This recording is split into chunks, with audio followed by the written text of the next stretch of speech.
What is going on, friends? It is Ben with Bearded Spruce back for another DIY tutorial, and today I'm making these really cool acoustic panels. A client of mine reached out and said that they tried to make these and try to follow along with a YouTube tutorial that, in my opinion, wasn't necessarily the best way to go about it. It's totally fine. I totally get the direction that the YouTuber was going, but I think I came up with a little bit easier solution to make these pretty much all out of plywood.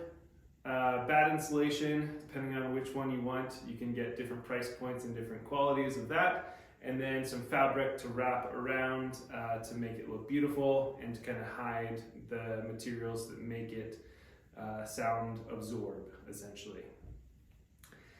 Typically, one of these panels that is going to be 16 inches wide by 48 inches tall by 4 inches deep would be essentially $70 to $80 for one of them. I am going to make all of these, hopefully at least 5, maybe more, with this material that I bought for right around $200. And just some time and some effort. There's some different ways that you can cut this material down, but I'm going to use this track saw. You could also use a table saw, which I have.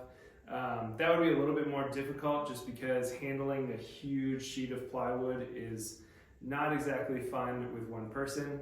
But you could do it, or you could go the cheap route and get a circular saw and a straight edge. I'll link to a jig by Bora down in the description below in the affiliate links if you want to check one of those out.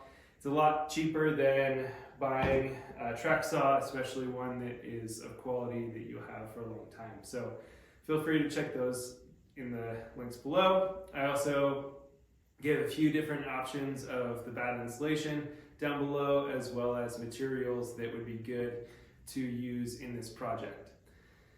Before we get started, I just want to say thanks for joining. If you're new to my channel, I do a lot of DIY projects, tool reviews, some other projects around the house. Most recently, we built a mountain house, and so I have a few recent projects that I've done up there that I just uploaded this last month. One is a topography style fireplace surround that I think turned out really cool since it is in the mountains in Colorado. It just kind of fits in and kind of gives some texture and some life to the fireplace. And the other one is some floating nightstands. Both of them are pretty inexpensive projects, and so feel free to jump into those as well, or just watch this video and do this project. So to get started, I'm using this 3/4 inch sheet of plywood. It's pre-sanded. It's like the project plywood. It's kind of middle ground. For this 3/4 inch plywood, it's about $60 for a 4x8 sheet. You bring it home. I have it on another sheet of plywood that's kind of like my scrap piece that I cut on, and I'm going to cut this down to size, and we'll go through that step in a second. But once you get that done, I'm going to do some pocket hole screws and some glue. I think pocket hole screws and glue is probably the best option for this project, especially for the frame that I'm going to build first. And then we'll come back and reinforce it with some backing to kind of make it super solid and the insulation have somewhere to kind of sit on or be stable to. So let's jump into this project and get started.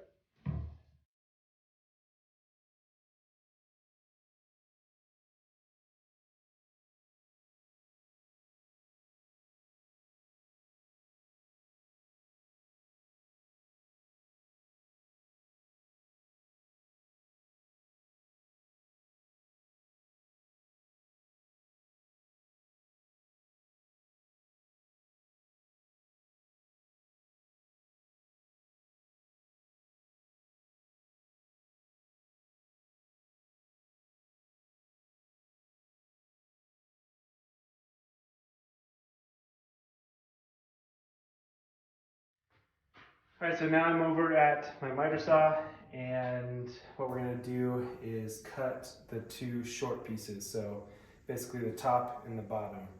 The total is going to be 16 inches wide. I'm gonna subtract 3/4 of an inch from each side, and so that would be 1.5 inches. So basically, it would be 14.5 inches for both the top and the bottom that will be sandwiched by the side pieces. So let's cut those.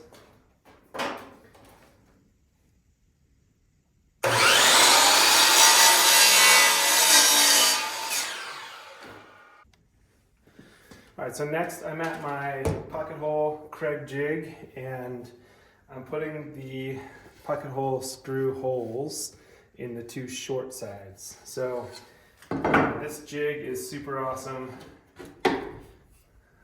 You just adjust the little sleeve that's kind of a drill stop to 3/4 of an inch, since that's the plywood size we're working with. And then we're just gonna do 2 holes on the bottom, 2 holes on the top, repeat for the other side, and then move on.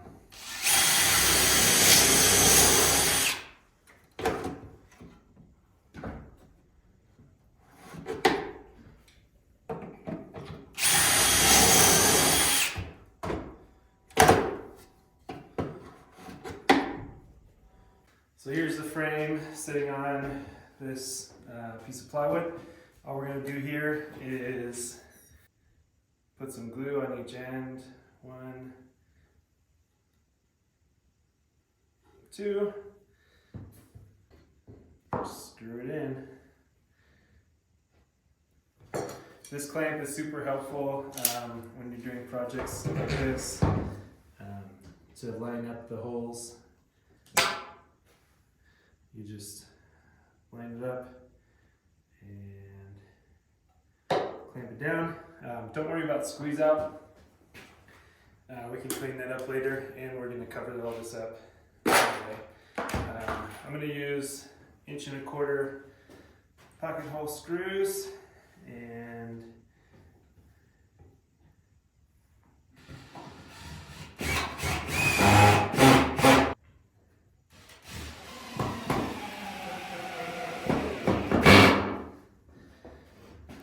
just repeat.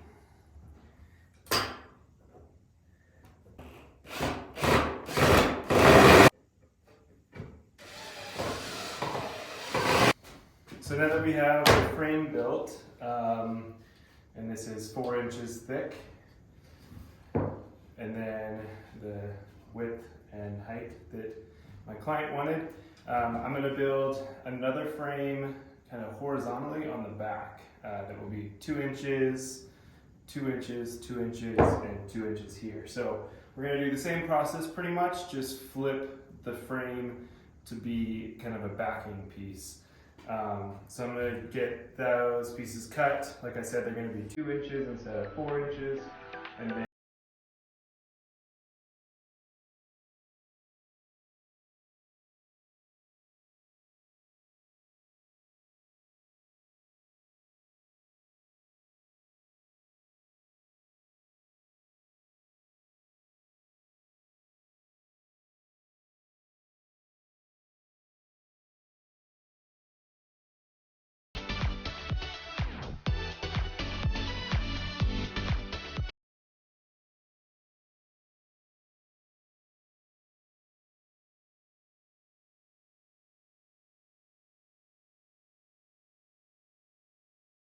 all right, so here's how it's going to be laid out. Basically, 1 on each side. I cut these again to 2 inches thick. And then I'm going to cut a piece to go here and a matching piece to go here. Obviously, this cut list will be in the description below. But as I'm measuring, let's check it out. It is 12.25. Let's cut on with this piece, and then we'll do some pocket screws and put it all together. So same process as before. I'm just going to put 1 pocket screw in each of these since they're so small.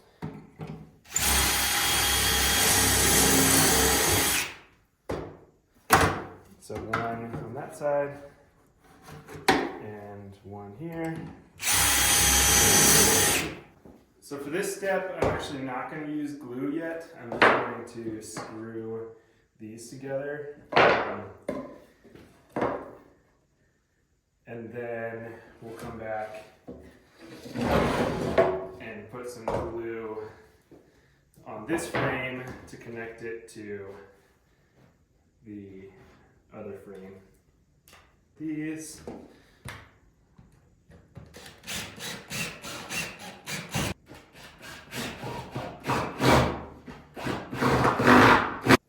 So once you've got some glue under there, you're just going to take a nail gun and just go around the perimeter. Usually I do the four corners first, so they're exactly where I want them.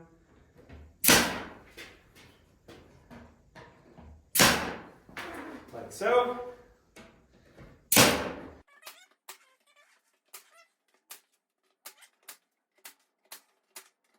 Okay, so I've built a bunch of these boxes for the client, and now I'm going to show what the next steps are. He actually purchased this insulation, and it's not a bad option. There's a few options out there. You can get something like this. You can also get something that's made out of recycled jeans, which is a little bit better to handle because it doesn't have any fiberglass.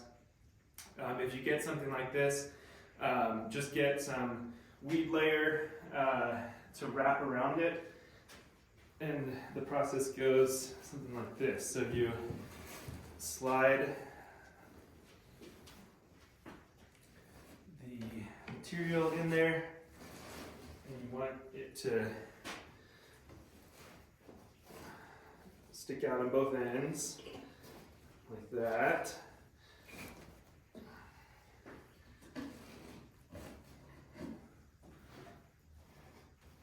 And then we're gonna just work it in to the box, like so.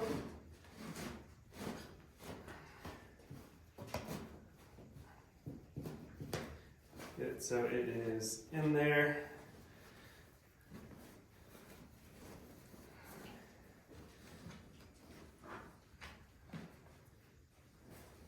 You don't want to squish the insulation because if it's